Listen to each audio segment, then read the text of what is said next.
Push, Sarah. One more big push. Doctor, Martinez called out from between Sarah's legs. Sarah Williams gripped the hospital bed rails. Her knuckles white as another contraction tore through her body. At 38, this was supposed to be her miracle baby after 15 years of trying. Her whole world had narrowed to this moment, the pain, the anticipation, the hope that maybe this time everything would finally be perfect. Where is he? Sarah gasped between breaths. Where's my husband? The delivery room door burst open with such force it slammed against the wall.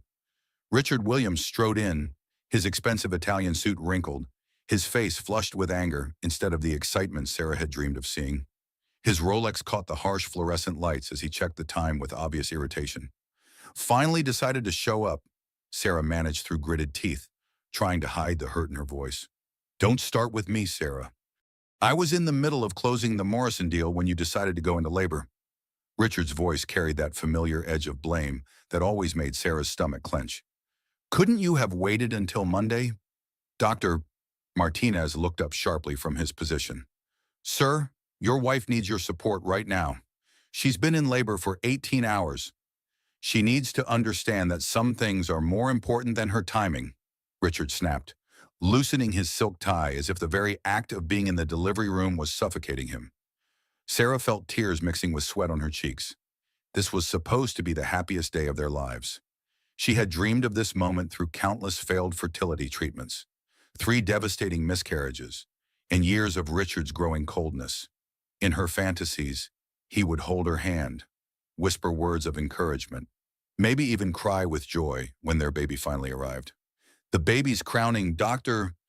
Martinez announced, his voice filled with professional excitement. Sarah, give me everything you've got. Your daughter is almost here.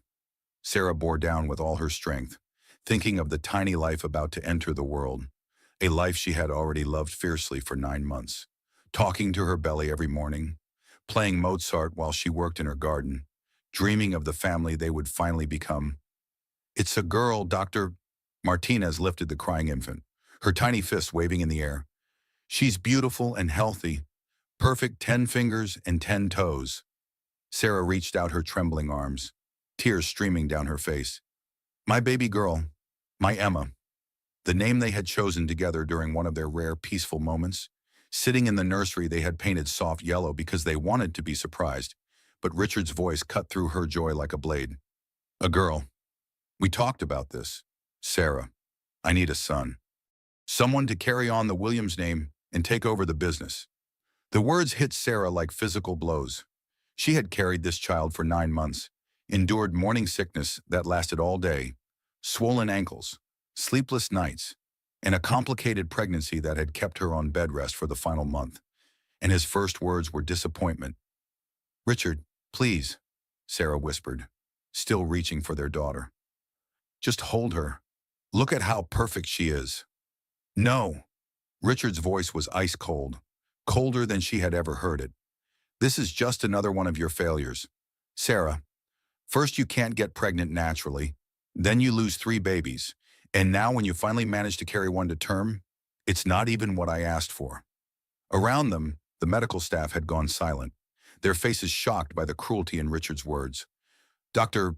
Martinez held baby Emma protectively, his dark eyes flashing with something Sarah couldn't quite identify. Mr. Williams, Dr.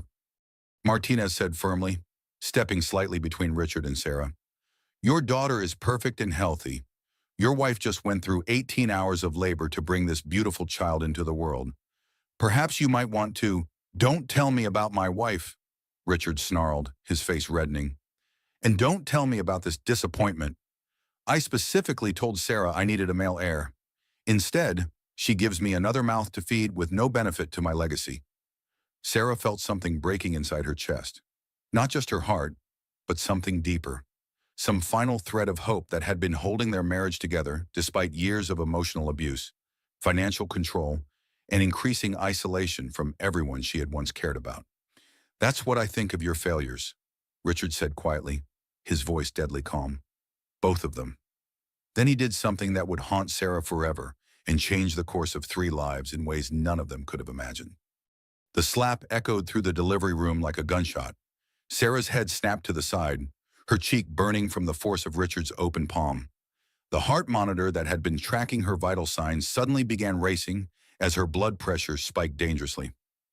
"That's what I think of you and your useless daughter," Richard said, flexing his fingers as if the slap had hurt his hand. Dr. Martinez moved with surprising speed for a man in his 60s, placing himself directly between Richard and Sarah while still holding the crying newborn. "Security, I need security in delivery room 3 immediately." The two nurses in the room had gone pale with shock. One of them was already reaching for the emergency button on the wall, while the other moved to check Sarah's vital signs. Sarah touched her burning cheek with trembling fingers, her newborn daughter crying in Dr. Martinez's protective arms. This wasn't how it was supposed to be. This wasn't the family she had dreamed of building during those long, lonely nights when Richard worked late or traveled for business. "Get out," she whispered, her voice barely audible. "What did you say?" Richard demanded, stepping closer despite Dr. Martinez's protective stance. "I said get out!" Sarah's voice rose to a shout that seemed to surprise even her. "Get out and don't come back. Get out and stay away from my daughter." Security guards appeared in the doorway within seconds, their hands already moving to their radios as they assessed the situation. The head of security, a woman named Captain Rodriguez, took one look at Sarah's reddening cheek and Richard's defensive posture and immediately understood what had happened. "Sir, I'm going to need you to come with us," Captain Rodriguez said in a voice that brooked no argument. "This is my wife and my child," Richard protested, but his bluster was already fading as he realized how his actions looked to the roomful of witnesses. "Sir, you just committed assault in front of multiple medical professionals. You can leave voluntarily with us, or we can call the police and you can leave in handcuffs. Your choice." As security escorted her millionaire ex-husband from the room, Sarah didn't know that Dr. Martinez, the man now gently placing her daughter in her arms, would soon reveal a secret that would change everything she thought she knew about her life, her family, and her future. The door closed behind Richard with a soft click, and suddenly the room felt peaceful despite everything that had just happened. Dr. Martinez adjusted baby Emma in Sarah's arms, his hands gentle and sure. "He's gone," Dr. Martinez said softly. "And Sarah, I want you to know something. What just happened here? That was not about you or your beautiful daughter. That was about a small, cruel man who just revealed his true character to a room full of people who will never forget it." Sarah looked down at Emma's perfect face, her daughter's crying gradually subsiding as she settled against her mother's chest. Despite the burning in her cheek and the chaos in her heart, Sarah felt something unexpected relief. For the first time in 15 years of marriage, she didn't have to apologize for existing. 3 hours later, Sarah sat in her private room on the maternity ward, little Emma sleeping peacefully in her arms. The bruise on her cheek had darkened to a deep purple, and every time she touched it, she felt fresh waves of humiliation mixed with something she was slowly recognizing as liberation. The nursing staff had been extraordinarily kind, bringing her ice packs and gentle words of support. Captain Rodriguez had stopped by to let her know that hospital security footage had captured everything, and that charges could be filed if Sarah chose to pursue them. But mostly, Sarah just wanted to hold her daughter and figure out what came next. A gentle knock interrupted her thoughts. "Come in," she called softly. Careful not to wake Emma. Dr. Martinez entered, but something about him seemed different. He had changed out of his scrubs into an expensive-looking charcoal suit that fit him perfectly. His posture seemed more formal, more commanding, and when he moved, there was an understated confidence that spoke of power and authority. "How are you feeling, Sarah?" His accent seemed less pronounced now, more refined, as if he had been unconsciously code-switching during the delivery. "Like my world just fell apart," she admitted, then quickly added, "Dr. Martinez, I'm so sorry about what happened in there. Richard isn't usually—" She stopped herself, realizing that was a lie. Richard was exactly like that. She had just become an expert at hiding it. "Actually, he is usually like that. Isn't he?" Dr. Martinez pulled up the visitor's chair beside her bed, sitting down with the careful grace of someone accustomed to being in charge. "Sarah, may I speak freely?" She nodded, adjusting Emma in her arms and wondering why this conversation felt different from the typical doctor-patient interactions she was used to. I've been watching you for months through your prenatal visits. The way you flinch when your phone rings. The way you apologize for everything. Even things that aren't your fault. The way you try to explain away bruises that appear and disappear between appointments. Sarah's throat tightened. No one had ever called out the reality of her marriage so directly. I don't know what you mean. Your husband hits you regularly, doesn't he? Today wasn't the first time. Dr. Martinez's voice was gentle but unwavering. And I know something about abuse because I grew up watching it destroy my mother. I recognize the signs because I lived with them every day for the first 18 years of my life. The words hung in the air like an accusation Sarah couldn't deny. She looked down at Emma's perfect tiny face, unable to meet the doctor's eyes. It's complicated, she whispered. No, Sarah, it's not complicated. It's abuse. Dr. Martinez leaned forward, his dark eyes intense but kind. And what makes it worse is that you've been conditioned to believe you deserve it, that it's somehow your fault, that if you could just be better or stronger or more perfect, it would stop. Sarah felt tears starting again. This stranger was describing her life with an accuracy that was both terrifying and oddly comforting. You don't understand. Richard controls everything. The house, the money, the cars. I don't even have access to our bank accounts. If I leave, where would Emma and I go? How would we survive? How do you leave someone who controls everything, your money, your friends, your sense of who you are? How do you start over when you don't even remember who you were before Dr. Martinez was quiet for a long moment, seeming to weigh his words carefully. When he spoke again, his voice carried a weight Sarah couldn't quite understand. Sarah, I need to tell you something. Something I should have told you months ago, but I wanted to be absolutely certain. I needed time to process what I suspected and to figure out the right way to handle it. He paused, running his hand through his silver hair in a gesture that struck Sarah as somehow familiar. My name isn't just Dr. Eduardo Martinez. It's Dr. Eduardo Martinez Blackwell. The name hit Sarah like lightning. Everyone in New York knew that name. Blackwell Industries was one of the largest privately held companies in America, with interests in everything from real estate to technology to renewable energy.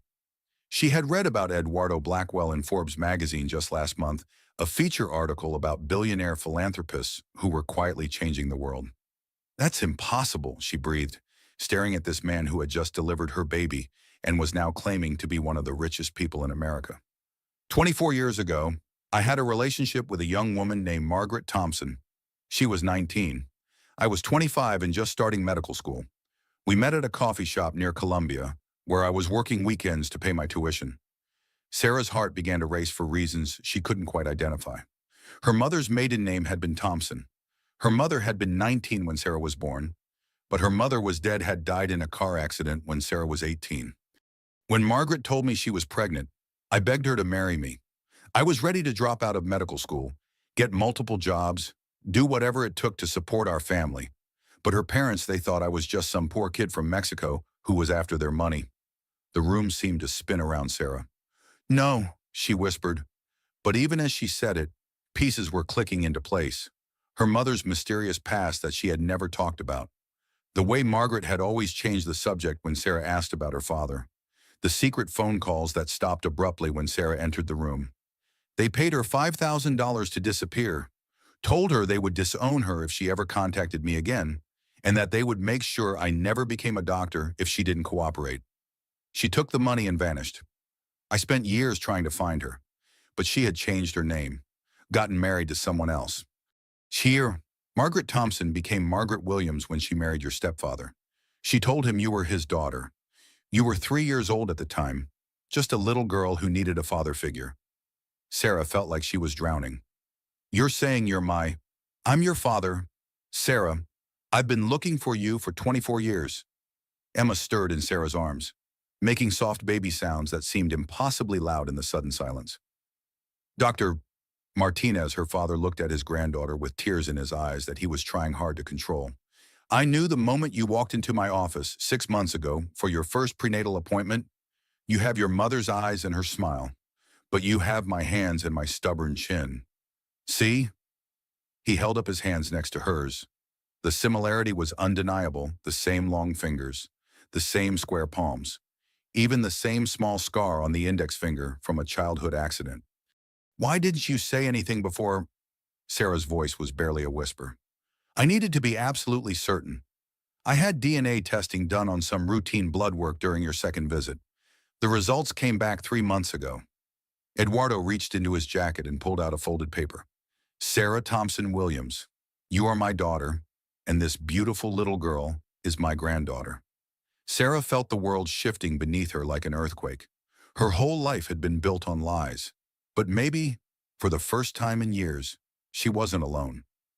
What does this mean? She asked, looking between the DNA test results and this man who was apparently her father.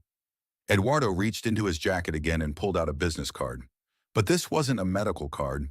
It was heavy, cream-colored cardstock with gold embossing that read, Eduardo Martinez Blackwell, Chief Executive Officer, Blackwell Industries. It means you never have to be afraid of Richard Williams again, he said, his voice carrying the quiet authority of someone accustomed to wielding real power.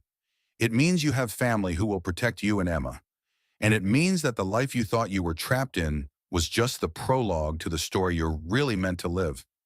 Sarah stared at the business card, trying to process the magnitude of what she was learning. Her millionaire ex-husband had just revealed himself to be an abusive monster, and the doctor who delivered her baby had just revealed himself to be her billionaire father. Emma made a contented sound in her sleep, and Sarah looked down at her daughter with wonder. This little girl would never know what it felt like to be powerless, to be trapped, to believe she deserved less than everything good the world had to offer. Eduardo, Sarah said, testing the name on her tongue. Dad. What happens now? Eduardo smiled, and for the first time, Sarah could see her own smile reflected back at her. Now, my dear daughter, we go home, and we start building the life you and Emma deserve. The next morning, Sarah stared out the window of the private car Eduardo had sent for her. She was being discharged from the hospital, but instead of going home to the mansion in Westchester that she shared with Richard, she was heading to a penthouse apartment in Manhattan that Eduardo kept for out-of-town guests. The transition felt surreal. 24 hours ago, she had been Sarah Williams, trapped wife of a moderately successful real estate developer. Now she was apparently Sarah Martinez, daughter of one of the richest men in America, with access to resources she couldn't even begin to comprehend. Mrs. Williams, the driver, a kind-faced man named James, glanced at her in the rearview mirror. Mr. Blackwell wanted me to let you know that everything's been prepared for you and the baby. Nursery supplies, clothing, whatever you need. If there's anything specific you'd like, just let me know. Sarah adjusted Emma in her arms, marveling at how peaceful her daughter looked despite the chaos surrounding her birth. James, can I ask you something? Of course, ma'am. How long have you worked for Mr. Blackwell? 15 years now. He's a good man, Mrs. Williams. Tough in business, but fair. Loyal to the people who matter to him. And he's been talking about finding you for as long as I've known him. James navigated the morning traffic with practiced ease, pointing out landmarks as they drove into Manhattan. He had private investigators working your case for years, never gave up hope that someday he'd find you and your mother. The car pulled up to a gleaming glass tower on the Upper East Side. The doorman, apparently expecting them, hurried over to help with Sarah's bags, which weren't many since she had refused to take anything from the house in Westchester except Emma's clothes and a few personal items. Welcome home, Miss Blackwell, the doorman said with a warm smile that made Sarah's heart skip a beat. Miss Blackwell. Sarah had never heard those words before, but they sent a strange thrill through her. Not Mrs. Williams, not someone defined by her marriage to a man who treated her like property, but Miss Blackwell, a person in her own right with her own identity and power. The penthouse elevator opened directly into the apartment, and Sarah stepped out with a gasp that made Emma stir in her arms. Floor-to-ceiling windows offered a breathtaking view of Central Park, the trees just beginning to show their autumn colors. The space was elegantly furnished, but felt warm and welcoming. Nothing like the cold showcase that Richard had preferred for their home. Sarah. Eduardo appeared from what looked like a home office, his face lighting up at the sight of her and Emma. He was dressed casually in dark jeans and a white button-down shirt, looking more like someone's favorite uncle than one of the most powerful men in America.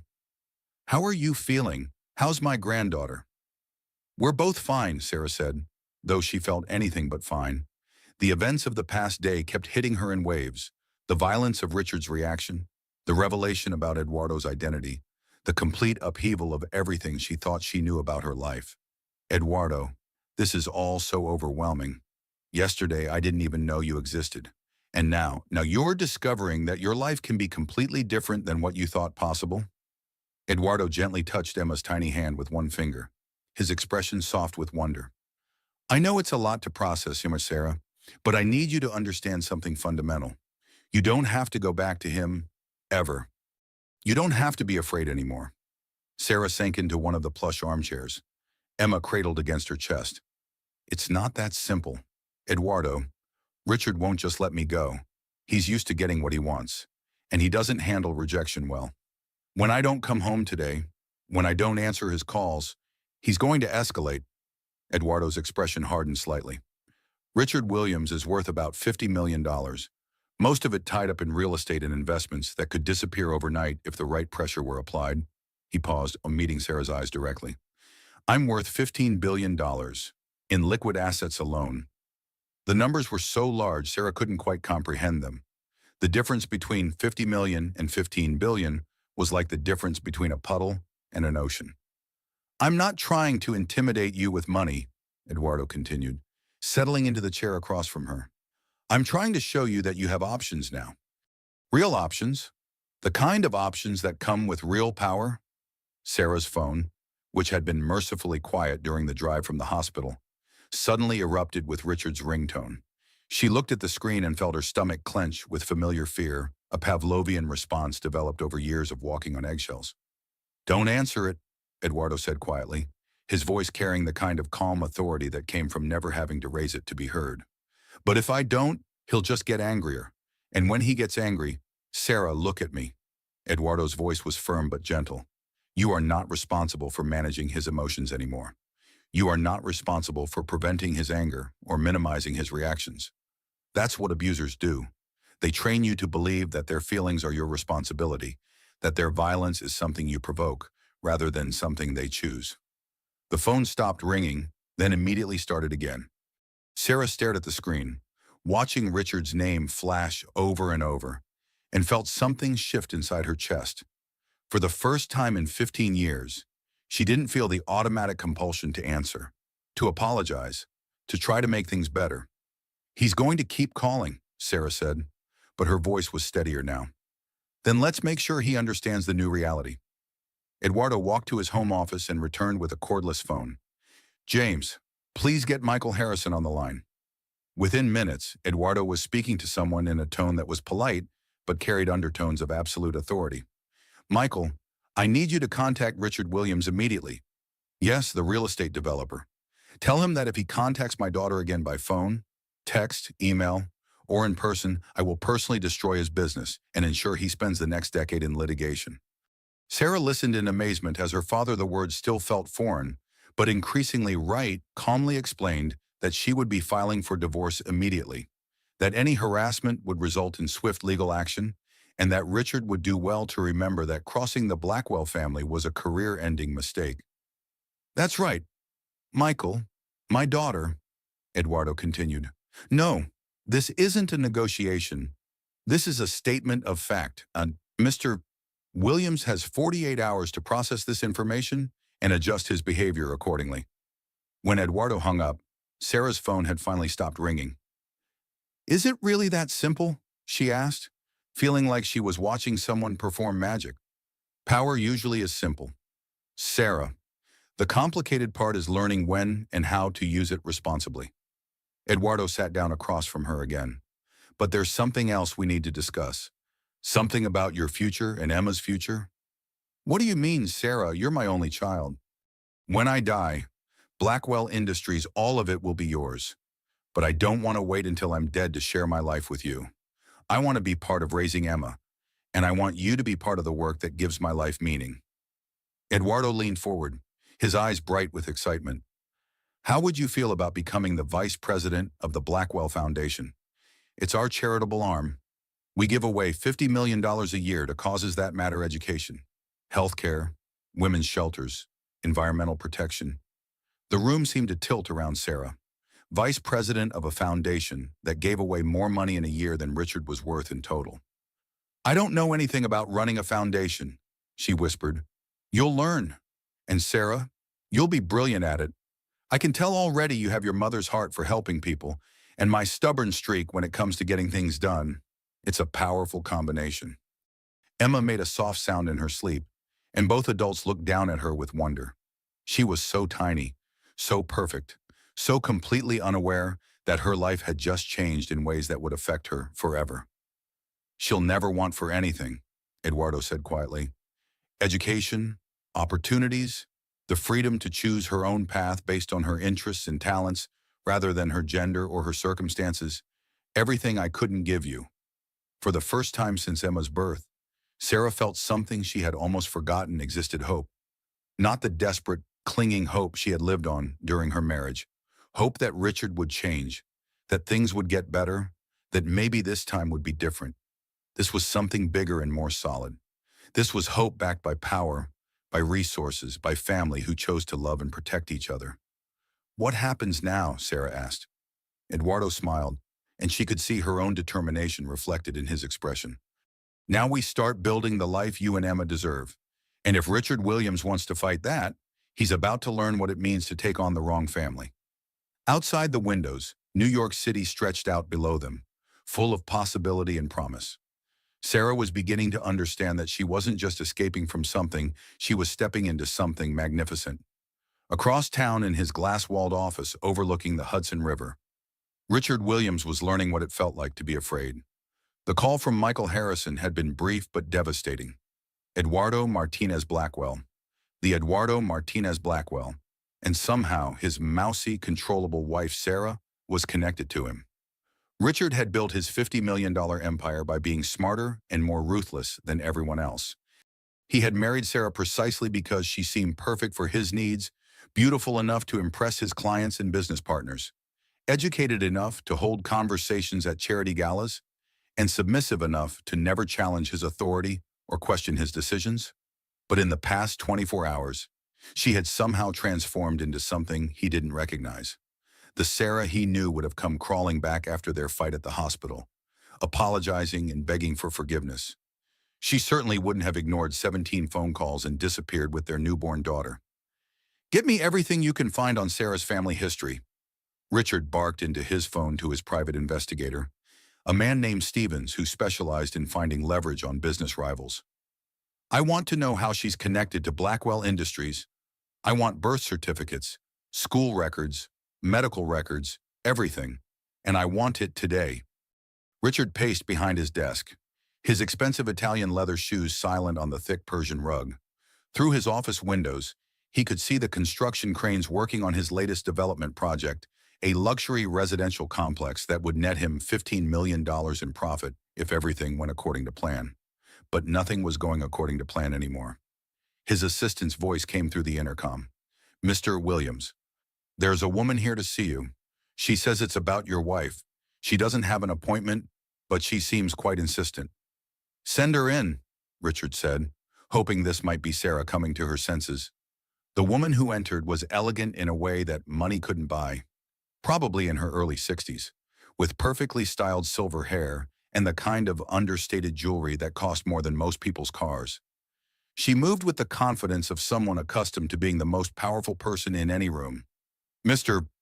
Williams, I'm Margaret Thompson Chen. I believe you know my daughter. Sarah.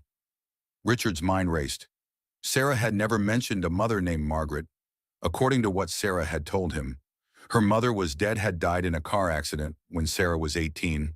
Her stepfather had raised her from the time she was 3. I'm sorry, but I think there's been some mistake. Sarah's mother died when she was young. Margaret smiled, but it wasn't a pleasant expression. It was the smile of a predator who had just cornered her prey. That's what I told her. Yes, sometimes lies become necessary to protect the people we love, even when those lies cause their own kind of damage. She sat down without being invited, crossing her legs elegantly and studying Richard with the kind of calm assessment usually reserved for laboratory specimens. You see, Mr. Williams, 24 years ago, I made a terrible mistake. I was young and scared, and I let my parents convince me to give up the man I loved because they thought he wasn't good enough for our family. Richard felt a cold dread building in his stomach like ice water spreading through his veins. The man I loved was Eduardo Martinez. He's worth considerably more now than he was then. But even 24 years ago, my parents underestimated his potential. It's a mistake I've regretted every day since. What do you want? Richard asked, his voice tight with barely controlled panic. I want to make amends for the damage I've done. You see, I've been watching Sarah for years, following her life from a distance, making sure she was safe and happy, and I've seen what you've done to her. Margaret leaned forward slightly, her voice never rising above conversational level, but somehow becoming more intimidating. I know about the bruises, Mr. Williams. I know about the financial control, the isolation from friends and family, the systematic destruction of her self-esteem. I know about the emotional abuse that's made my bright, wonderful daughter believe she's worthless. You don't know anything about my marriage. I know enough. I know that you've been hitting my daughter for years.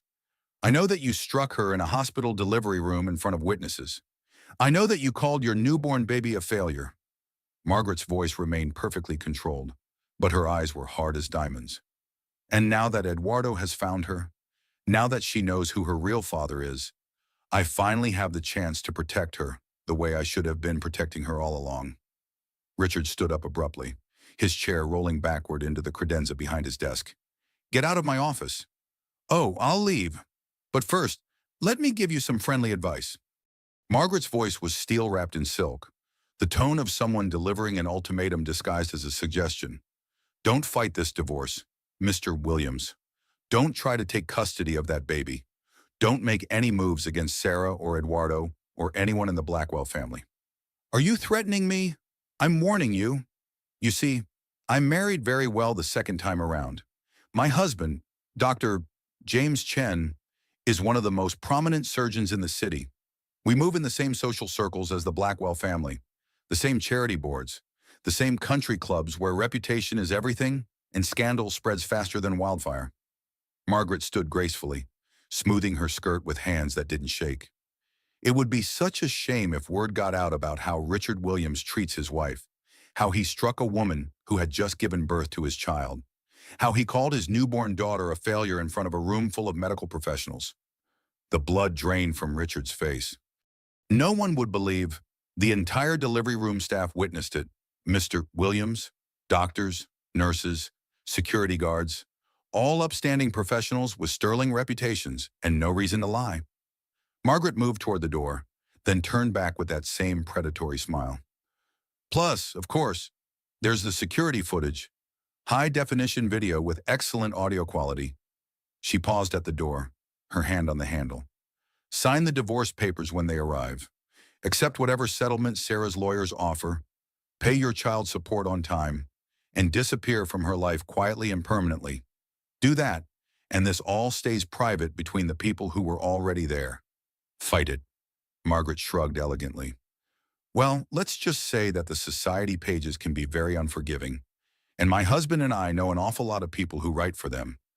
After she left, Richard slumped into his chair, his hands shaking as he reached for the bottle of scotch he kept in his desk drawer. He had underestimated Sarah, and now he was paying the price. But Richard Williams hadn't built an empire by giving up at the first sign of trouble. He picked up his phone and dialed his lawyer. Marcus, it's Richard. I need you to file an emergency custody petition immediately. Yes, for the baby. Tonight, if possible. Richard, are you sure that's wise? If what you told me about the hospital incident is true? I don't care about the hospital. I'm not going to let some billionaire steal my family just because he's got more money than me. Sarah is obviously having some kind of mental breakdown, probably postpartum depression. She's been manipulated by this man who claims to be her father. Any reasonable judge will see that the baby belongs with her real family. What grounds are you planning to claim? Richard smiled grimly. Mental instability, abandonment of the marital home, kidnapping of a minor child. Take your pick. The point is to get Emma back and force Sarah to come home where she belongs. As he hung up the phone, Richard felt some of his confidence returning. Eduardo Martinez Blackwell might have billions of dollars, but Richard had something more powerful, the legal system. And in family court, money didn't always win. Sometimes the biological father who could present himself as the stable, concerned parent had the advantage. He opened his laptop and began making notes for his custody petition. By tomorrow morning, he would have filed papers that would bring Sarah and Emma home where they belonged. And if Eduardo Blackwell wanted to fight him for his own family, Richard would show him what happened when outsiders tried to interfere with a man's marriage. This was far from over. He's filed for what? Sarah's voice rose in disbelief as she sat in the elegant conference room of Harrison, Burke and Associates, Manhattan's most prestigious family law firm. Michael Harrison, Eduardo's longtime attorney and one of the most respected lawyers in New York, slid the legal documents across the polished mahogany table. Emergency custody petition. He's claiming that you're mentally unstable due to postpartum depression and that Emma is in immediate danger. Sarah felt the blood drain from her face as she scanned the documents. Emma was sleeping peacefully in her car seat beside Sarah's chair, completely unaware that her father was trying to take her away from the only parent who had ever truly wanted her. But that's insane. I've never had postpartum depression. I'm fine. I'm better than I've been in years. Richard is also claiming that you've been kidnapped by Eduardo and are being held against your will. Michael continued, his voice grim as he turned through the pages of legal filing. He's painted a picture of you as a vulnerable new mother who's been manipulated by a billionaire with questionable motives. Eduardo, who had been pacing behind Sarah's chair like a caged lion, slammed his hand on the conference table hard enough to make the water glasses jump. That son of a… Eduardo, Sarah said quietly, glancing at Emma. Language. The baby. Even in her panic, her maternal instincts were kicking in. Eduardo looked at his 3-day-old granddaughter and immediately softened, his expression shifting from rage to protectiveness. Sorry, sweetheart, but Sarah, this is exactly what abusers do when they lose control. When they can't manipulate you directly anymore, they use the legal system as another weapon. They know exactly which buttons to push to make you look unstable or unfit. Michael nodded grimly.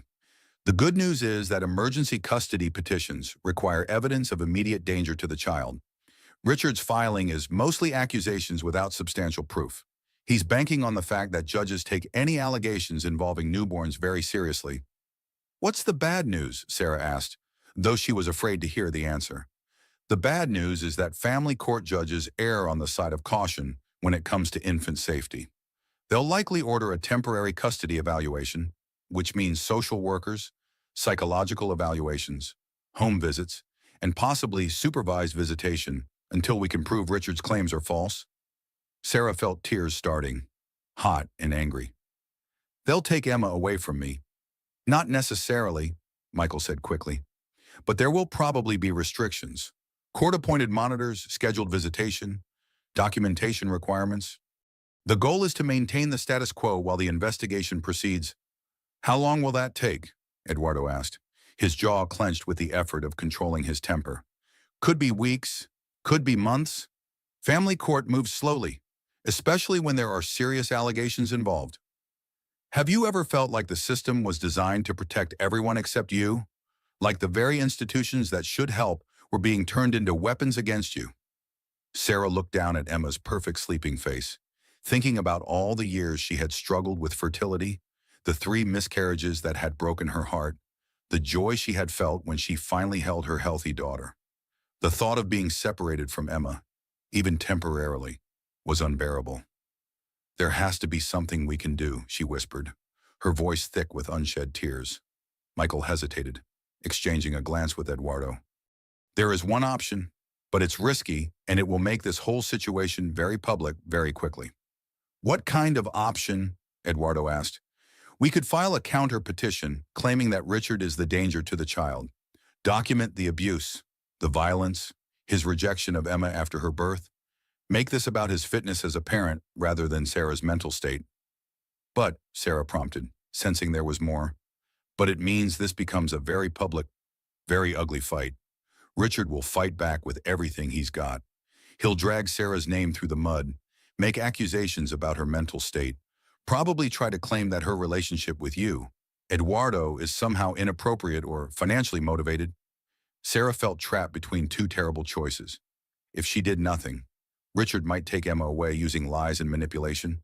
If she fought back, her private life would become public entertainment for strangers who didn't know or care about the truth. What would you do? Michael, if this were your daughter and granddaughter. Michael was quiet for a long moment, considering the question with the seriousness it deserved. I'd fight, but I'd fight smart, and I'd make sure Richard Williams regretted ever crossing the Blackwell family. A knock on the conference room door interrupted them. Michael's assistant entered with a concerned expression that immediately put everyone on edge. Mr. Harrison, there are reporters outside, about a dozen of them, with cameras and news vans. Someone leaked the custody story to the press. Sarah's heart sank as she realized her quiet life was over forever. How did they find out so fast? Eduardo's expression darkened with understanding. Richard, he called the press himself.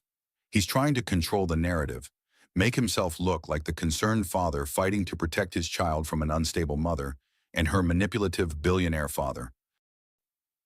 Through the conference room's floor-to-ceiling windows, they could see news vans lining the street below.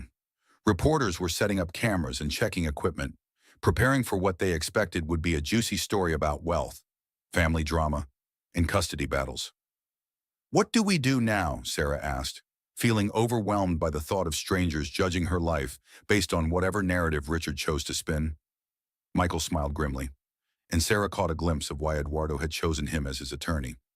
Now we show Richard Williams what happens when you pick a fight with the wrong family. Eduardo, do you still have contacts at the Times? Several, and at the Post, the Journal, and most of the major television networks? Good, because I think it's time the public heard the real story about Richard Williams and how he treats his wife. If he wants to play this game in public, we're going to make sure the public gets all the facts. Sarah looked between her father and the lawyer, realizing she was watching masters of power at work. These weren't just wealthy men throwing money around, they were strategists who understood how to use information, relationships, and influence to protect the people they cared about. You really think we can win this? She asked. Eduardo came around the table and gently squeezed her shoulder.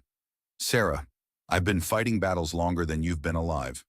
I've taken on governments, corporations, and competitors who thought they could intimidate me. Richard Williams is about to learn that money is just the beginning of power. Real power is having the right allies, the right information, and the willingness to use both when someone threatens your family. Emma stirred in her car seat, making soft baby sounds that drew everyone's attention to her innocent face. Sarah reached down to comfort her daughter, stroking her tiny hand with one finger.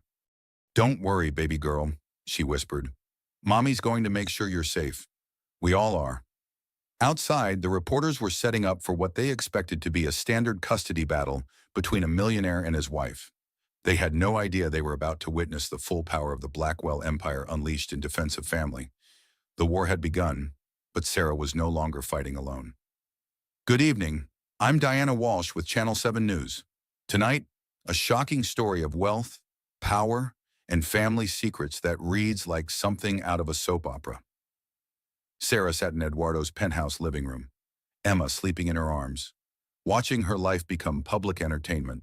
On the massive flat-screen television, her wedding photo to Richard appeared alongside headlines that made her stomach churn. Custody battle rocks New York elite, and billionaire claims millionaire's wife as long-lost daughter.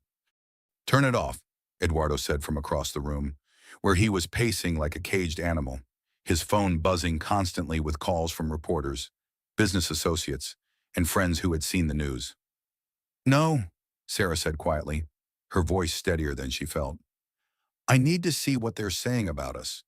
I need to know what Emma will read about her family someday. The news report continued with a statement from Richard's lawyer that painted him as the reasonable party. Mr. Williams is deeply concerned about his wife's mental state following the birth of their daughter. Sarah has been manipulated by individuals seeking to exploit her vulnerability during this difficult time. Sarah felt sick watching Richard on screen, looking perfectly respectable in his expensive suit, projecting the image of a concerned father just trying to protect his child. He had always been good at managing his public image, at presenting himself as successful and trustworthy while hiding the cruel reality behind closed doors. Then the reporter's tone shifted in a way that made Sarah sit up straighter. However, Channel 7 News has obtained exclusive hospital records and witness statements that paint a very different picture of the Williams marriage. Sarah looked up sharply at Eduardo, who was now smiling grimly. You didn't waste any time, she said. When someone attacks my family, I respond quickly and decisively. Eduardo replied, Margaret knows people, and those people know other people. The truth has a way of spreading when the right people want it to spread. Hospital security footage from the day of the baby's birth shows Mr. Williams striking his wife in the delivery room just minutes after their daughter was born. The reporter continued. The grainy security video played on screen, and even without sound, the violence was clear and shocking. Richard's hand making contact with Sarah's face, her head snapping to the side, the horrified reactions of the medical staff, Emma stirring against her father's shoulder as if she could sense the tension in the room. Additionally, multiple hospital employees have confirmed that Mr. Williams rejected his newborn daughter, calling her a failure and stating that he needed a son to carry on his legacy. Sarah watched Richard's carefully crafted image crumble in real time. The phone in the penthouse started ringing immediately, and Eduardo moved to answer it. Don't take any media calls, he advised Sarah. Michael's office is handling all press inquiries. We want to control the message. But the caller ID showed it was Margaret, and Eduardo accepted the call, putting it on speaker so Sarah could hear. Sarah, honey, are you watching the news? Margaret's voice carried a mixture of satisfaction and concern. Yes, Mom, Sarah said, the words still feeling strange but increasingly natural. Did you really give them the hospital footage? Margaret's laugh was musical but had an edge to it. Darling, I've been friends with Diana Walsh for 20 years. We serve on 3 charity boards together. Our husbands play golf at the same club, and we've supported each other through divorces, deaths, and various scandals. When she called asking about the custody story, I simply made sure she had all the facts. Eduardo took the phone off speaker. Margaret, you're brilliant, but is Sarah ready for what comes next because Richard isn't going to take this quietly? You're right, Margaret said, and Sarah could hear the worry creeping into her voice. Richard's going to be furious, humiliated. Men like him don't handle public embarrassment well, especially when it threatens their business reputation. As if summoned by their conversation, Sarah's personal phone began buzzing with a call from Richard. She stared at the screen, paralyzed by years of conditioning that told her to answer when he called. No matter what. Answer it, Eduardo said firmly. But put it on speaker. I want to hear what he has to say, and I want witnesses to whatever threats he makes. Sarah's hand trembled as she accepted the call and activated the speaker function. You think you're clever? Richard's voice was pure venom, loaded with rage and humiliation. You think your billionaire daddy can protect you from the consequences of what you've done? Richard, please, Sarah began, but he cut her off immediately. Shut up, just shut up and listen to me for once in your pathetic life. You've embarrassed me in front of the entire city, made me look like some kind of monster on television. You are a monster, Sarah said, surprising herself with the steadiness in her voice. You hit me, Richard, in front of doctors and nurses. You called our baby a failure. She is a failure just like her mother. 15 years I wasted on you. And what do I have to show for it? A wife who can't give me a son and runs away the first time things get difficult? Eduardo stepped closer to the phone, his presence giving Sarah strength she didn't know she possessed. And now you're going to pay for this betrayal, Richard continued, his voice escalating to near shouting. Both of you. I'm going to drag this custody fight out for years. I'm going to make sure every detail of your pathetic life becomes public knowledge. I'm going to destroy your reputation and your precious foundation. I'm going to... Richard, Eduardo's voice cut through the rant like ice, quiet but carrying absolute authority. This is Eduardo Martinez Blackwell. The line went completely silent except for the sound of Richard's heavy breathing. I'm going to give you one chance to end this quietly and walk away with some dignity intact. Eduardo continued in that same calm, deadly tone. Drop the custody petition. Agree to a reasonable divorce settlement. Stay away from my daughter and granddaughter. Do that, and you can rebuild your life and your business without interference. Go to hell, Richard snarled, but there was less conviction in his voice now. Wrong answer. Eduardo's voice remained perfectly calm, which somehow made it more frightening. You see, Richard, I've spent the last few hours making some phone calls to the bank that holds your primary construction loan, to the city planning commission that's reviewing your Harbor Point development project, to the investors in your pension fund syndication. Sarah could hear Richard's breathing getting heavier and more agitated. You have 24 hours to withdraw your legal filings and accept the divorce terms my lawyers will send you. If you don't, I will systematically dismantle everything you've built, your business, your reputation, your financial future, all of it. You can't do that. There are laws. I'm not talking about doing anything illegal. Richard, I'm talking about the perfectly legal consequences of your choices. Ask Marcus Hendricks about it. There was a sharp intake of breath on the other end of the line. How do you know about Marcus? Marcus Hendricks was your biggest investor until about an hour ago. He just pulled out of your Harbor Point project after I shared some concerns about your character and judgment. $42 million in financing. Gone. The line went dead. Richard had hung up. Sarah stared at the phone, then at Eduardo. Did you really just destroy a $40 million real estate deal in one phone call? I ended a business relationship between someone I know and someone who threatened my family, Eduardo said calmly. Richard just learned what happens when someone with real power decides to use it to protect the people they love. On the television, the news had moved to the weather forecast, but Sarah knew the damage was done. By tomorrow morning, everyone in New York would know the truth about Richard Williams and how he treated his wife and newborn daughter. Is it over? She asked, hardly daring to hope. Eduardo looked at his granddaughter, sleeping peacefully despite the chaos swirling around her birth. It's just beginning, sweetheart. But now Richard knows what he's really fighting against, and I don't think he's going to like his odds. Emma made a soft sound in her sleep, and Sarah gently adjusted her position. Her daughter would grow up in a world where she was protected, valued, and loved unconditionally. That was worth any amount of public scrutiny or media attention. The storm was far from over, but for the first time since this nightmare began, Sarah felt like she was on the winning side. The Blackwell Industries headquarters occupied 43 floors of prime Manhattan real estate, and this morning it hummed with the focused energy of a military operation. Sarah sat in Eduardo's corner office on the 43rd floor, Emma sleeping in a portable crib that had appeared overnight, watching her father coordinate what could only be described as corporate warfare. Jenkins, I want the Harbor Point permits held up in review indefinitely. Eduardo spoke into his phone while simultaneously reviewing documents spread across his massive mahogany desk. Environmental concerns, traffic impact studies, neighborhood character assessments, whatever it takes to slow down the approval process. No, Jenkins. Indefinitely means indefinitely. Sarah marveled at the efficiency of it all. In less than 24 hours, Eduardo had mobilized an entire network of business contacts, political connections, and financial leverage points that she hadn't even known existed. She was beginning to understand that her father's power went far beyond money. He had spent decades building relationships and earning influence that could be activated when necessary. Michael Harrison appeared in the doorway, his usually calm demeanor replaced by something that looked almost like excitement. Eduardo, we've got news. Richard's lawyer called 20 minutes ago. He wants to negotiate. Already?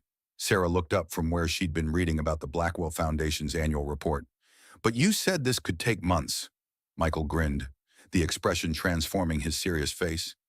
That was before your father reminded half of New York why they don't cross the Blackwell family. Richard's lost 3 major investors since yesterday. 2 bank loans are being called in for review, and the city council just announced they're investigating complaints about his construction practices. Eduardo ended his phone call and joined them, settling into one of the leather chairs arranged around a small conference table. What's he offering? Full custody to Sarah. Reasonable visitation rights for Richard. He keeps his current assets but pays child support and alimony according to state guidelines. And Eduardo's tone suggested there was more to the proposal. And he wants a guarantee that the business pressure stops immediately. He's hemorrhaging money by the hour, and his remaining investors are getting nervous about their exposure to his projects. Sarah looked between the 2 men.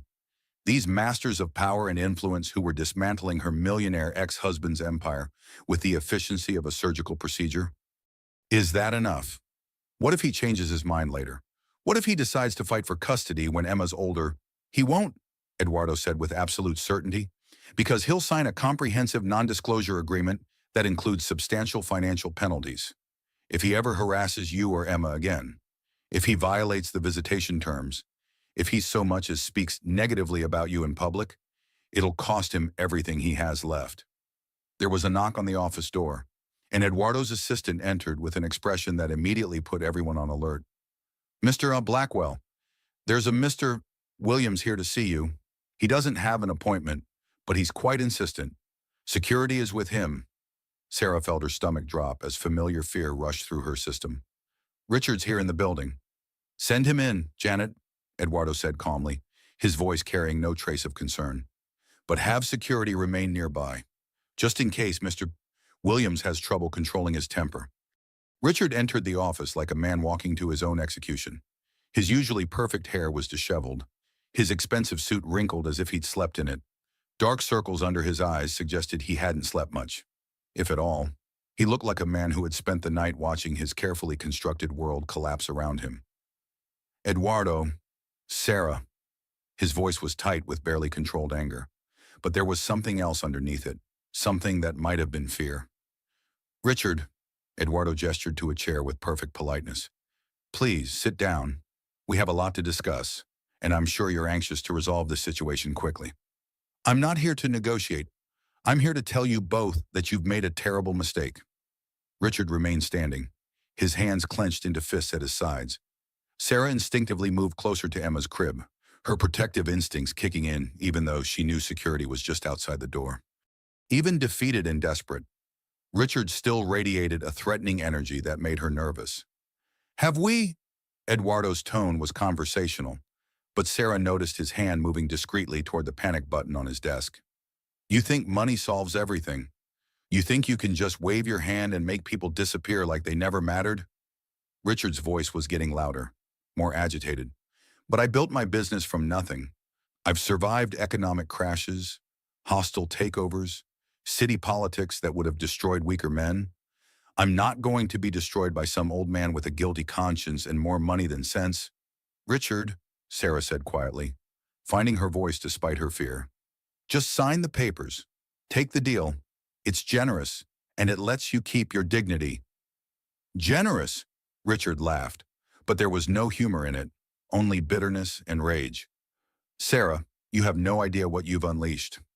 This man isn't your father. He's a predator who's using you to feel better about abandoning your mother 24 years ago. Eduardo stood up slowly, his movements careful and controlled. I think you should leave now. Richard, before you say something, you'll regret even more than what you've already said.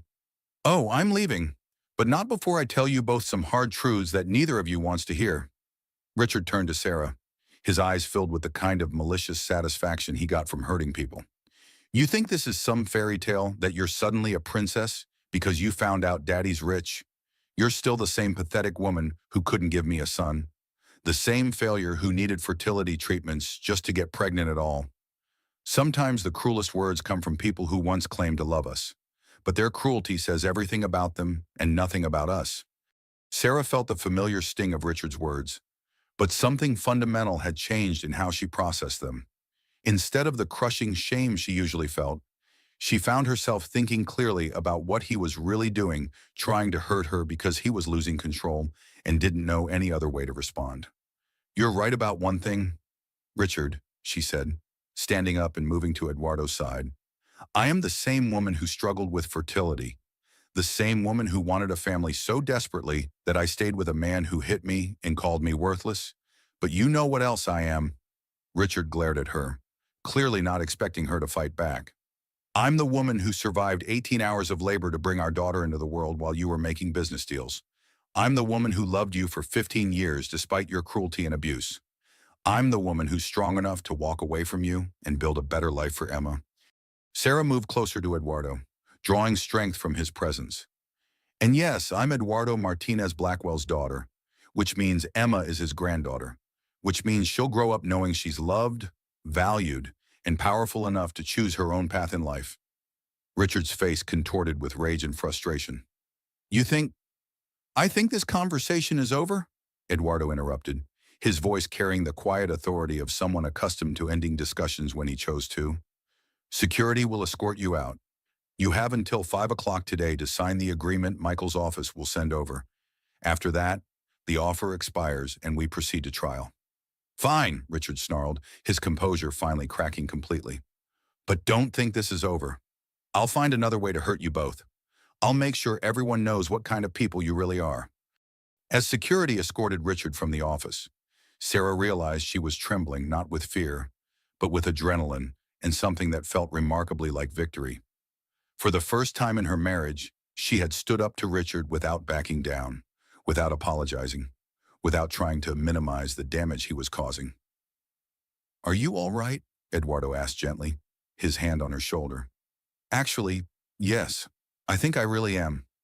Sarah looked at Emma, still sleeping peacefully despite the chaos swirling around her. Is he really going to sign?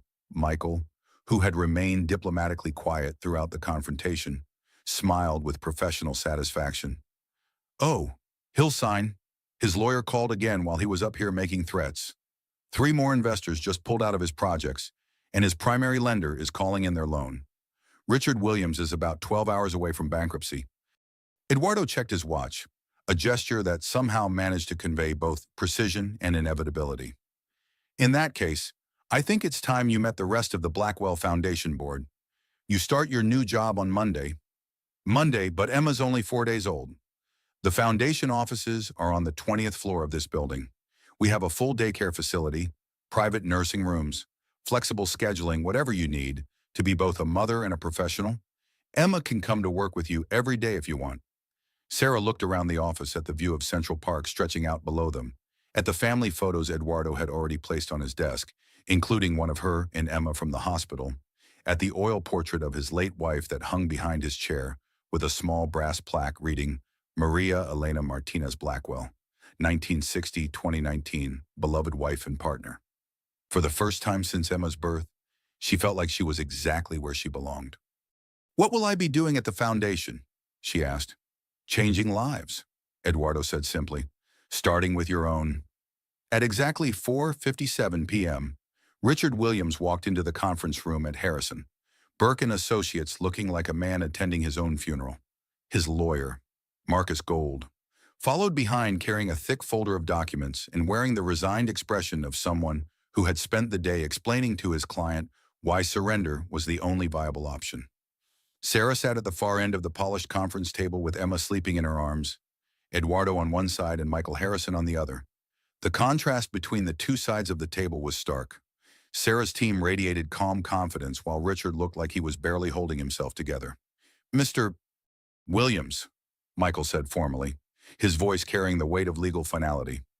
Are you prepared to sign the custody and divorce agreements as previously outlined? Richard slumped into his chair, his expensive suit wrinkled and his usually perfect hair disheveled. Do I have a choice? There's always a choice, Eduardo said quietly, his tone neutral but his meaning clear. But some choices have consequences you can't live with. Marcus Gold opened his folder and spread the documents across the table with the efficiency of someone who had handled many similar capitulations. My client agrees to all terms as specified. Full custody to Mrs. Williams, reasonable visitation rights for Mr. Williams, child support and alimony according to state guidelines, and the comprehensive non-disclosure provisions. Sarah watched Richard's face as Marcus read through the terms that would govern the rest of their lives. She was surprised to realize she felt almost sorry for him. Almost. The bruise on her cheek had faded to a yellowish green, but she could still feel the echo of his hand striking her face in that delivery room. Richard, she said softly, her voice carrying none of the fear that had characterized their relationship for so many years. The visitation schedule gives you every other weekend once Emma's older, plus alternating holidays. You don't have to disappear from her life completely. Richard looked up at her with something that might have been surprise. After everything I've done to you, everything I've said, you still want me to be part of her life. I want Emma to have the chance to know her father, the real you, If that person still exists underneath all the anger and control. Sarah adjusted Emma in her arms, the baby's weight grounding her in the moment. But only if you can learn to be the kind of father she deserves, one who values her for who she is, not who you want her to be.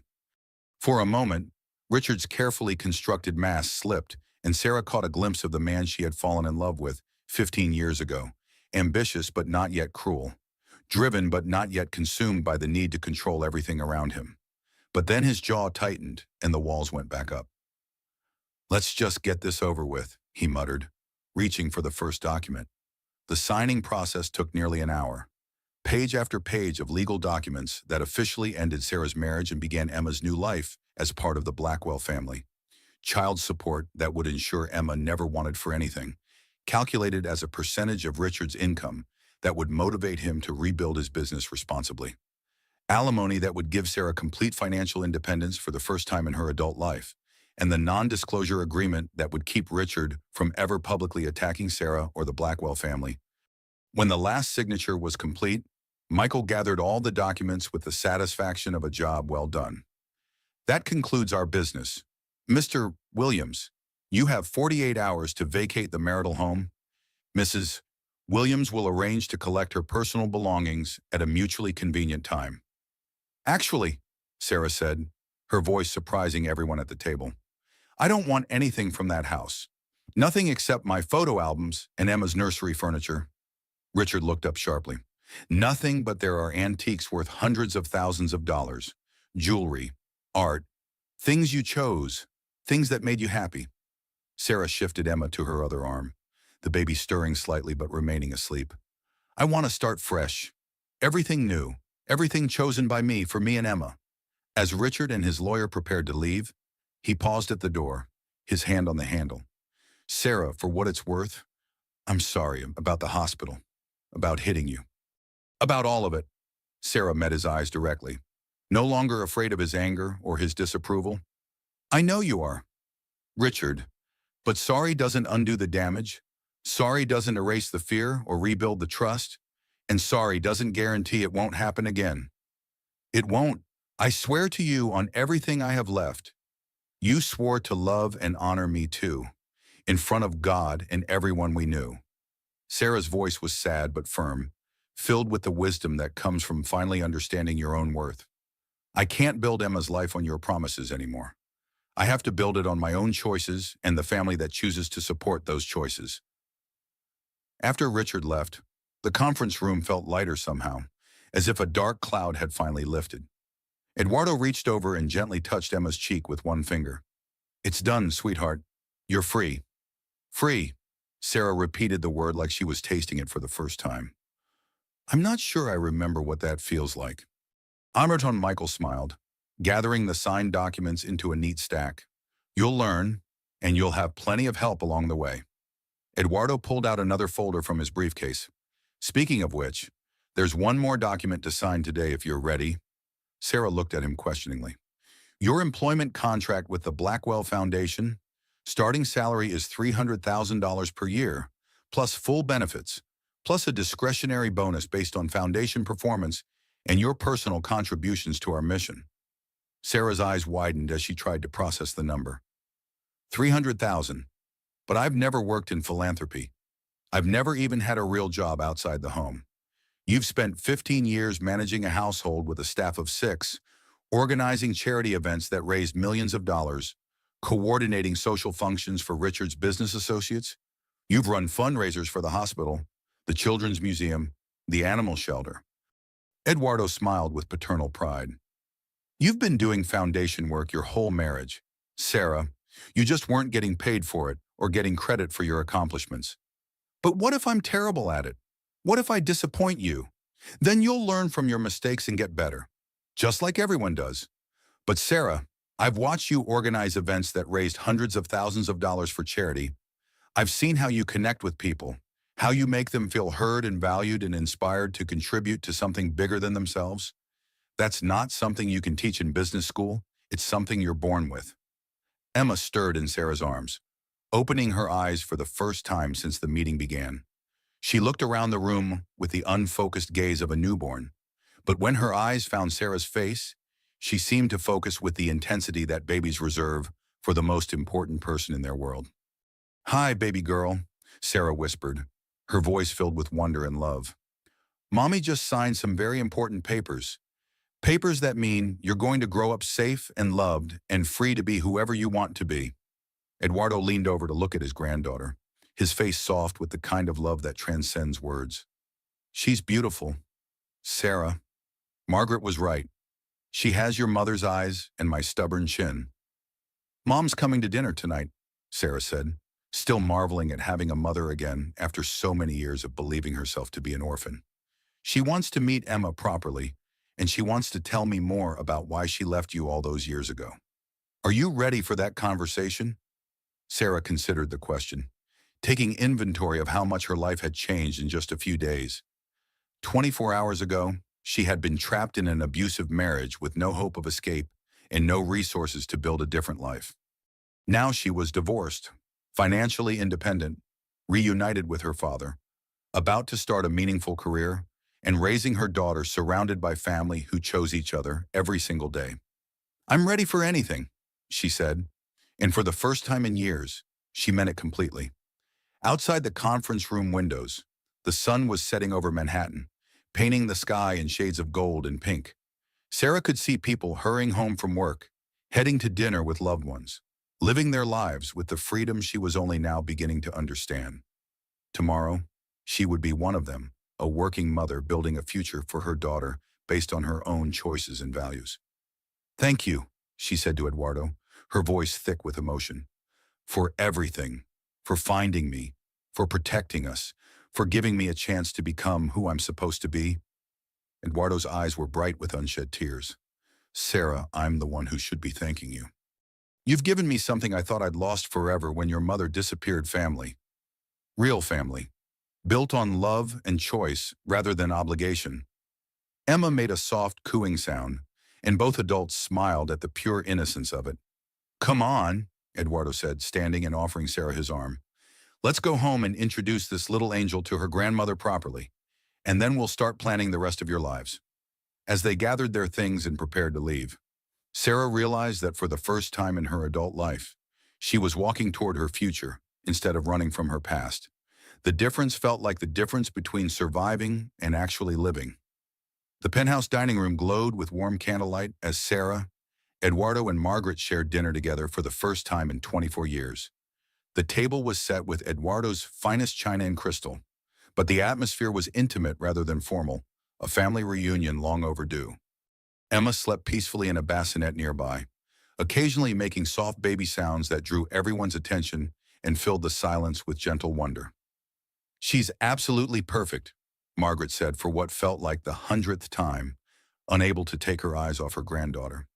"She looks exactly like you did as a baby, Sarah, the same delicate features, the same peaceful expression when she sleeps."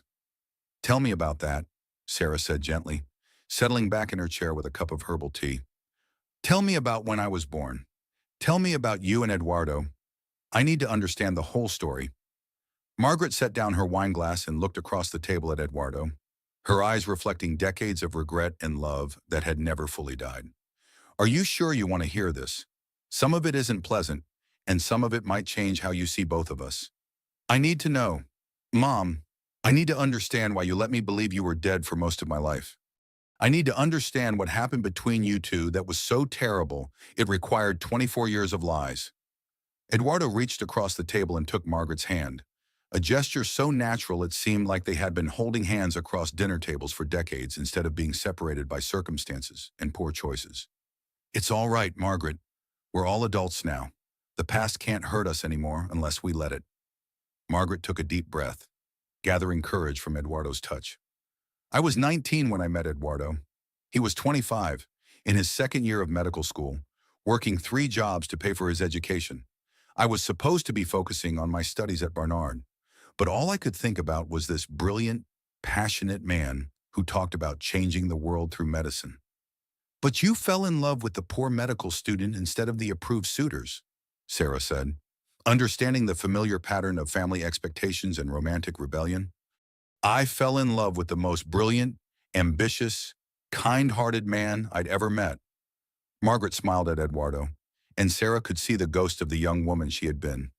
He was everything my parents' approved suitors weren't passionate about his work, completely uninterested in my family's money, determined to succeed on his own merits. Eduardo squeezed her hand gently. You were the most beautiful woman I'd ever seen. But more than that, you were smart, funny, independent. You challenged me to think bigger, to want more than just financial success. You made me believe I could build something meaningful with my life. What happened when you found out I was pregnant? Sarah asked, though she suspected she already knew the broad outlines of the story. Margaret's expression grew sad, weighted with decades of regret. I was terrified. We weren't married. I was still in college, and I knew my parents would be furious. But Eduardo, she looked at him with love that had clearly never faded. Eduardo was thrilled. I wanted to marry you immediately, Eduardo said, his voice filled with the passion of a much younger man. I didn't care about your parents' objections or their money or their social position. I was ready to drop out of medical school, get a full-time job, support our family however I could. My parents had other ideas. Margaret's voice hardened with remembered anger. They called Eduardo to a meeting at their lawyer's office. I wasn't invited. Of course, women weren't considered capable of handling such important decisions. Sarah looked at her father, seeing shadows of old pain in his eyes. What did they say to you? Eduardo's jaw tightened at the memory. They offered me $50,000 to disappear from your mother's life and never contact her again. When I refused and told them I loved Margaret and wanted to marry her, they explained exactly how they would destroy my medical career before it began. But that's illegal. Legal doesn't matter when you have enough money and influence, Margaret said bitterly. They could have done exactly what they threatened. False accusations of impropriety, destroyed references, blacklisting from every hospital and medical program in the country. They had the power to make sure Eduardo never became a doctor. So you took their money and left, Sarah said, trying to keep judgment out of her voice. I thought I was protecting him. Margaret's eyes filled with tears she had been holding back for decades. I was young and scared, and I believed them when they said Eduardo would be better off without the burden of an unwanted family. So I took their $5,000, not $50,000. They lied about that too, and I disappeared. Eduardo leaned forward, his voice intense with remembered desperation. Margaret, I searched for you for years. Private investigators, newspaper advertisements, every resource I could afford. I spent every spare dollar trying to find you and our child. I changed my name, moved to California, got a job waitressing while I finished my degree at night. Margaret wiped her eyes with her napkin. When you were 3, Sarah, I met James, your stepfather. He was kind, stable, everything I thought you needed, and he never asked questions about your real father. But why did you let me think you were dead? Sarah asked, the question that had been haunting her since Eduardo's revelation. When I was 18, James told me you died in a car accident. He showed me a death certificate. Margaret and Eduardo exchanged glances heavy with shared guilt. Because I asked him to, Margaret said quietly. When you turned 18, I wanted to contact you. I wanted to tell you about Eduardo, about the choices I'd made and why I'd made them. But James convinced me that it would only hurt you. You had a stable life. You were about to start college at Northwestern. You had friends and plans and a future mapped out. James argued that disrupting all of that with the truth about a mother who had abandoned you would be cruel and selfish. So I legally changed my identity when I married James, became Margaret Chen, and let Margaret Thompson officially die in a car accident that never happened. It seemed like the kindest thing to do at the time. Sarah felt overwhelmed by the complexity of it all. My entire life has been built on lies meant to protect me. Not lies, Eduardo said gently. Choices made by people who loved you and wanted to protect you from pain.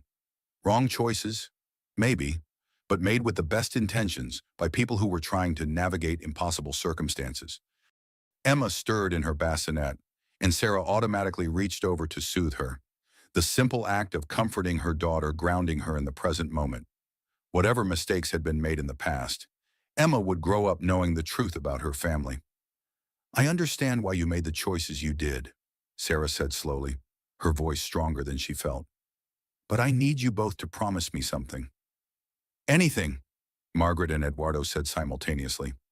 No more secrets. No more lies. Even well-intentioned ones.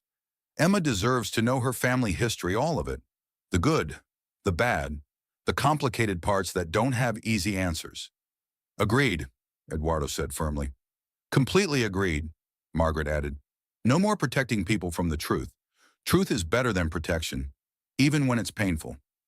They sat in comfortable silence for a few minutes, watching Emma sleep and processing the weight of revelations that had taken decades to unfold. Finally, Eduardo spoke. Sarah, there's something else. Something I want to discuss with both of you. What is it? I want to officially adopt you. Change your name legally to Sarah Blackwell if you want. I know you're an adult, but I want there to be no question about your place in this family or Emma's inheritance. Sarah felt tears starting again. You want to adopt me? I want to make up for 24 years of missed birthdays, missed Christmas mornings, missed bedtime stories. I want to walk you down the aisle if you ever decide to remarry. I want to spoil Emma rotten and teach her to drive someday and threaten her boyfriends when she's 16. Margaret smiled through her own tears. I think that's beautiful, Eduardo. I think it's what should have happened 24 years ago. What about you? Mom, what are your plans now that we're all back in each other's lives?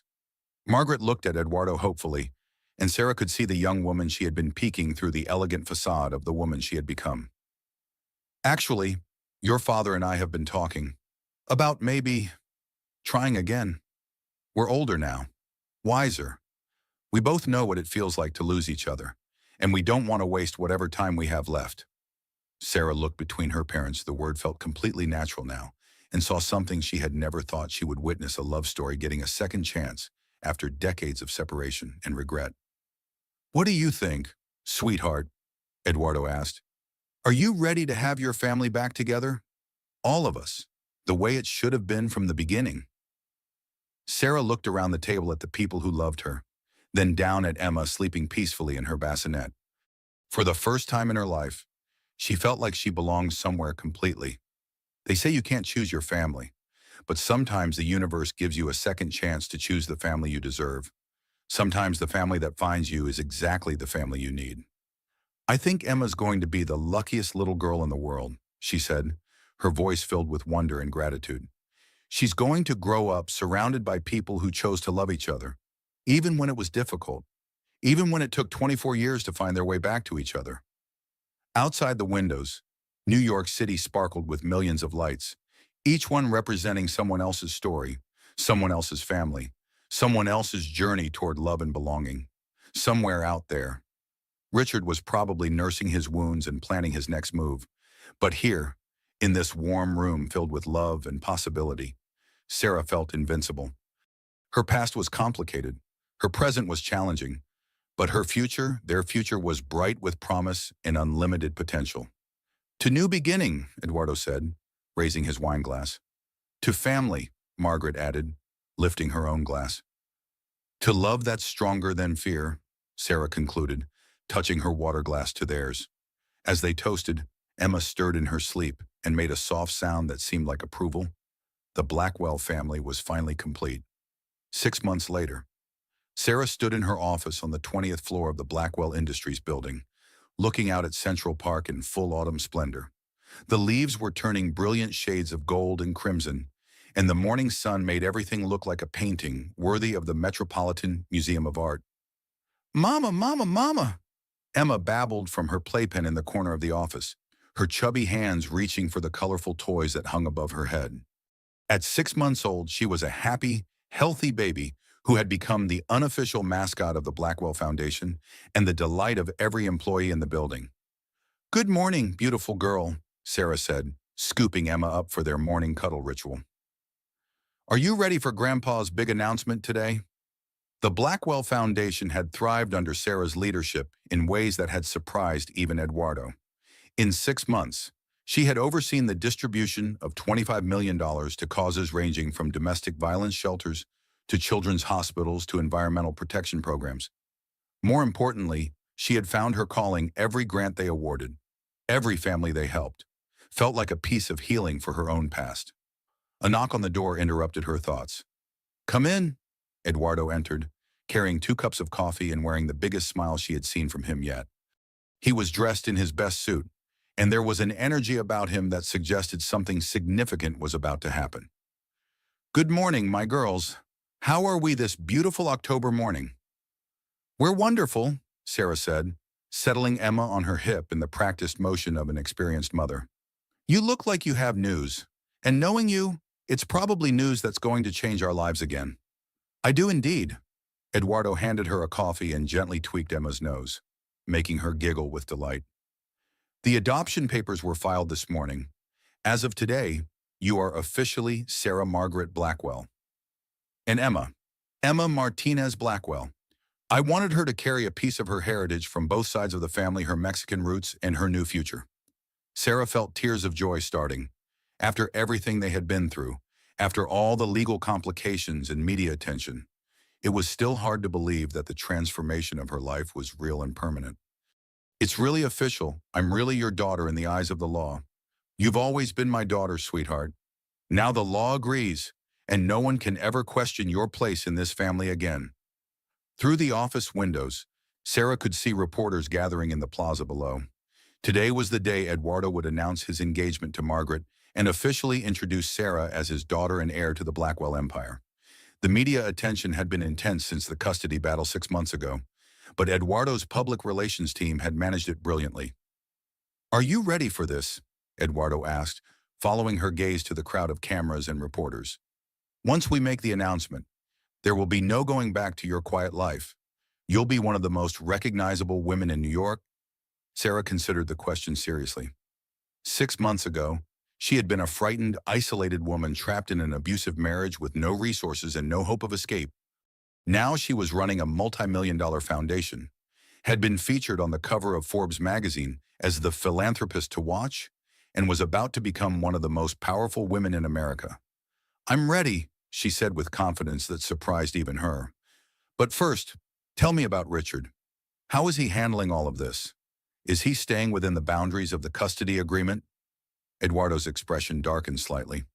"He's been compliant. He sees Emma every other weekend as scheduled. Supervised visits only until she's older and can communicate if there are any problems.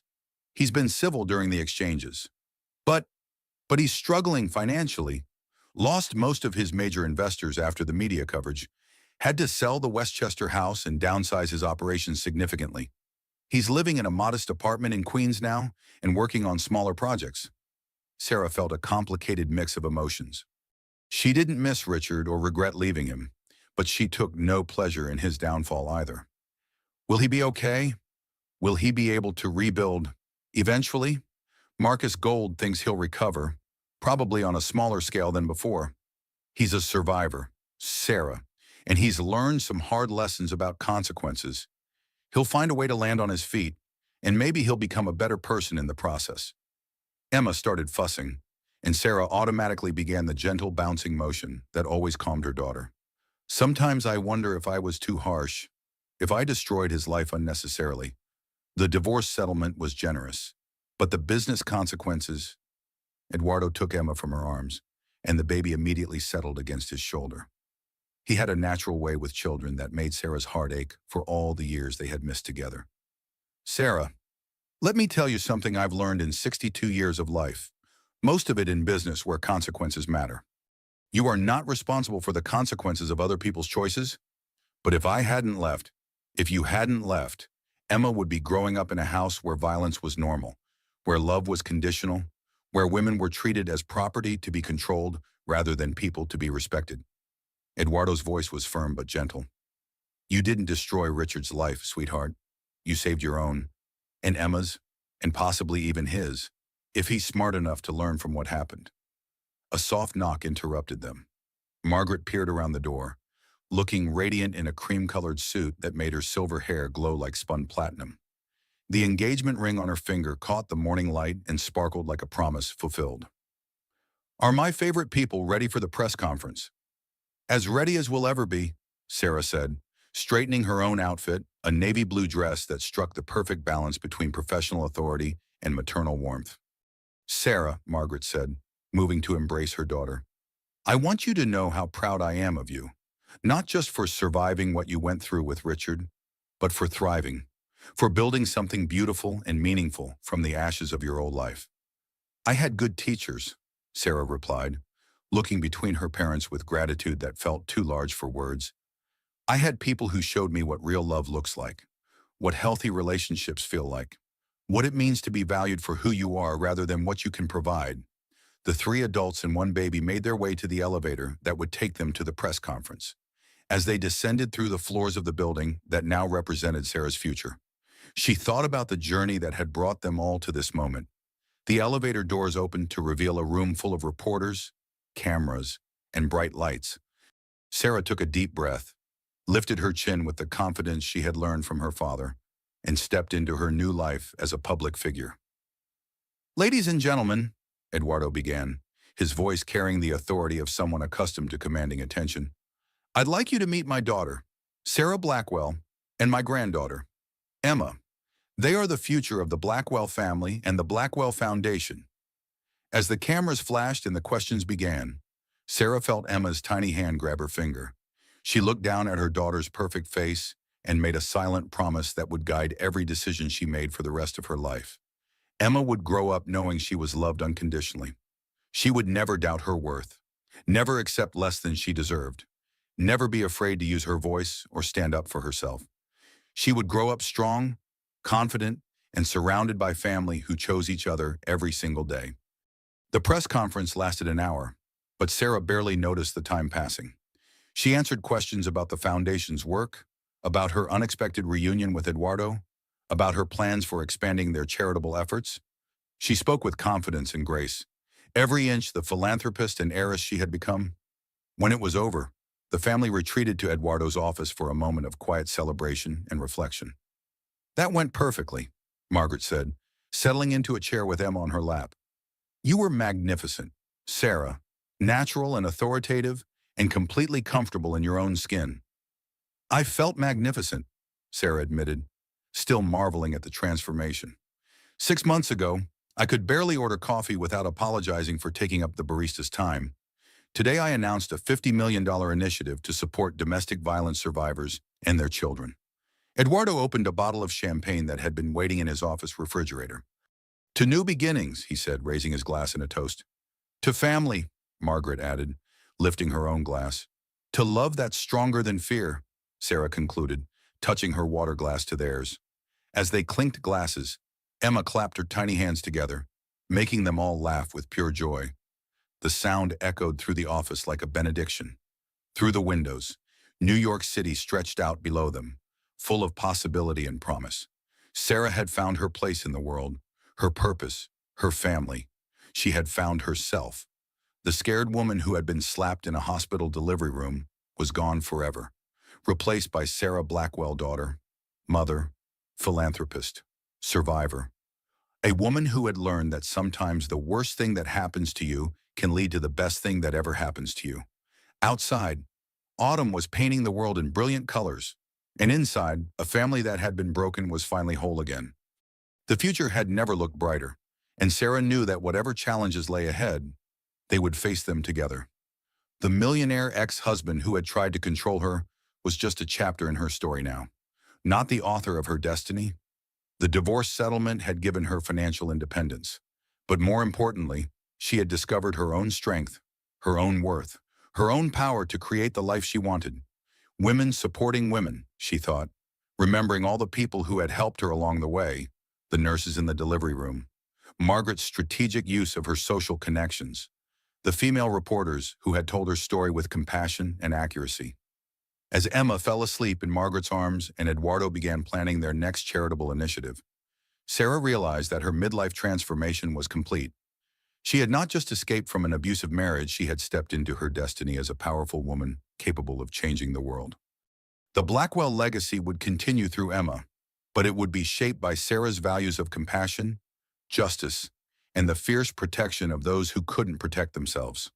It was a legacy worth building, a future worth fighting for, and a life worth living with complete authenticity and joy. The scared girl who had once believed she deserved nothing had become a woman who knew she deserved everything: love, respect, purpose, and the freedom to choose her own path. and she would make sure Emma grew up knowing the same truth about her own unlimited potential.